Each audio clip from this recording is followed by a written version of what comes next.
Jeg hedder Lars Christiansen, jeg er ansat i DSB.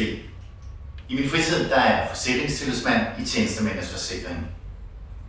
Som forsikringstillidsmand hjælper jeg vores eksisterende kunder med forsikringsspørgsmål, oftest igennem telefonen.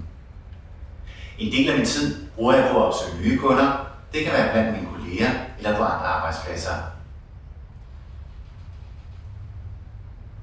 Min rådgivning handler hverken om at sælge mest eller billigst.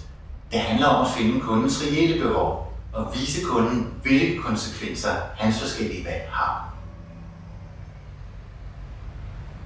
Tjenestemændenes Forsikring det er et lille selskab, hvor ikke alle kan blive kunder. Det betyder, at det ofte er mine kolleger, jeg rådgiver, eller folk, jeg har mødt i andre sammenhænge. Og det forpligter. Jeg arbejder fra mit hjemmekontor, hvor jeg har PC, mobiltelefon og andet udstyr. Jeg bruger ca. 10-15 timer om ugen. 4 gange om året mødes jeg med forsikringstillidsmænd i regionen. Vi deltager i salgstræning, i kurser, når der er nye produkter. Og i øvrigt så har vi jo et kæmpe netværk med 75 forsikringstillidsmænd over hele landet.